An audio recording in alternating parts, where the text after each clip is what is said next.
Recordemos el ejemplo donde teníamos un solenoide largo de radio R con n vueltas por unidad de longitud y corriente I, y además teníamos un cilindro adentro cargado Q más y otro cilindro afuera Q menos. Y lo interesante era que cuando empezábamos a bajar la corriente había un cambio en el campo magnético que inducía un campo eléctrico y eso hacía que se empiecen a mover los cilindros. Y lo importante era que había un momento angular almacenado en los campos antes de que empecemos a bajar la corriente, y a medida que empezamos a bajar la corriente al final recuperábamos todo ese momento angular en términos del giro de los cilindros. Ahora vamos a ver lo mismo pero con un cambio.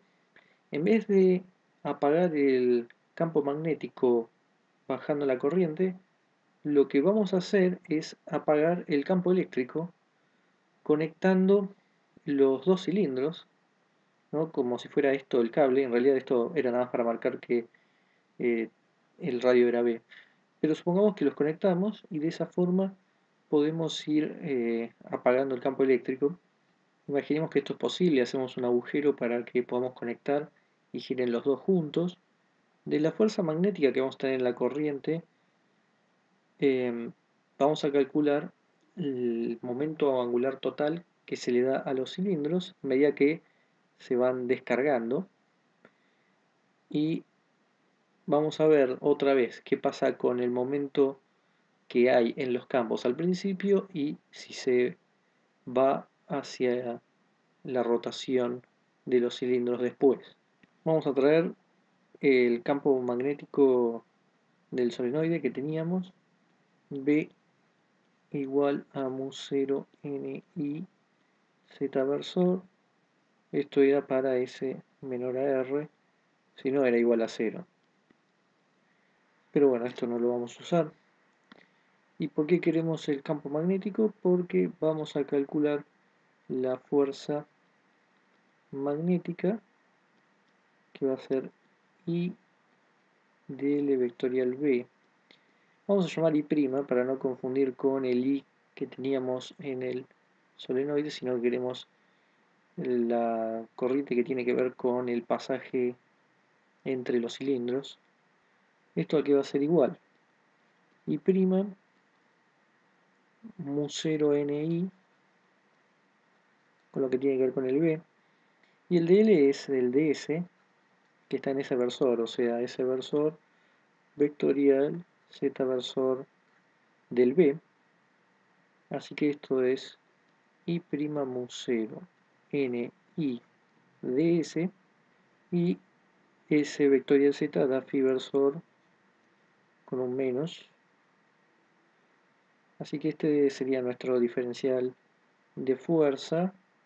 Está apuntando en phi versor, así que automáticamente es una fuerza que al descargarse va en phi, y como esto está conectado empieza a girar. Y con esto podemos calcular el torque, que por definición es R vectorial df. Pero ¿por qué tenemos df? Porque para cada diferencial S tenemos una fuerza apuntando en phi versor. Para cada parte de este cable o lo que sea que lo está manteniendo junto, cada parte tiene una fuerza que apunta en phi versor y las sumamos todas integrando.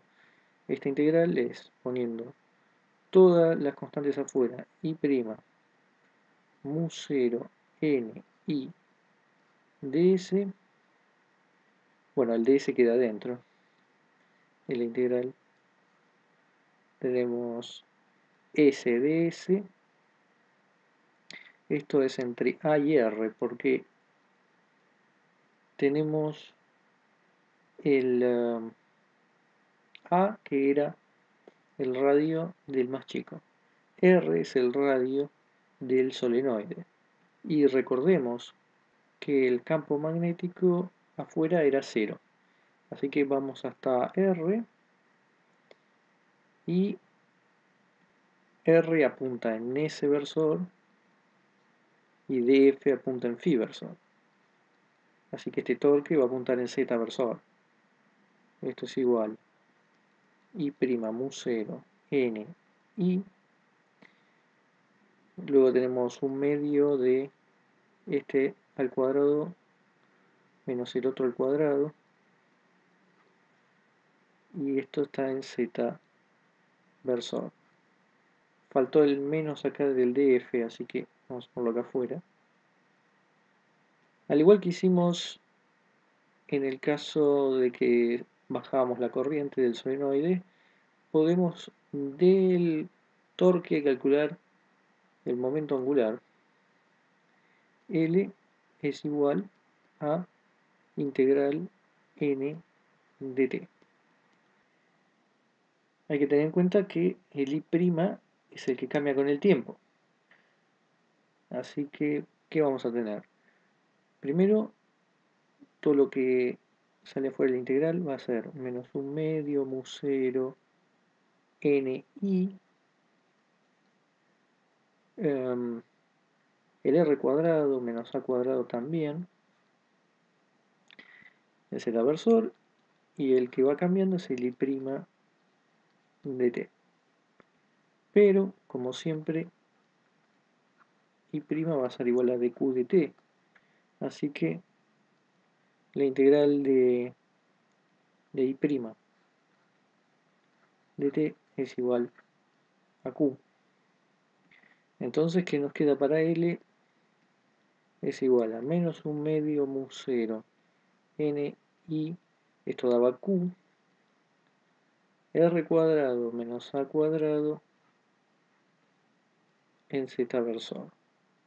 Así que este es el momento angular que nos queda luego de haberlos conectado y que se descargue. Pero podemos compararlo con el momento angular que teníamos en los campos almacenados, que es el mismo que teníamos en el caso anterior, porque la situación inicial es la misma, no cambiamos nada. Y fijémonos que eso daba lo mismo, menos un medio mu 0 niq r cuadrado menos a cuadrado z versor. Y acá volvió a dar lo mismo, menos un medio mu 0 niq r cuadrado menos a cuadrado z versor. La diferencia es el mecanismo por el cual, digamos, el momento angular se transfiere desde los campos a los cilindros. En el caso anterior tenía que ver con ley de Faraday, porque había un cambio en el campo magnético, porque cambiamos la corriente del solenoide y eso inducía un campo eléctrico. Así que ahí aparecía la ley de Faraday haciendo mover los cilindros. En este caso es distinto, porque aparece la fuerza de Lorentz. Cuando tenemos acá una corriente, aparece una fuerza de Lorentz que nos daba esta fuerza en dirección angular y empezaba a mover los cilindros, y luego obteníamos un momento angular que era el mismo que estaba almacenado en los campos, que era lo que esperábamos.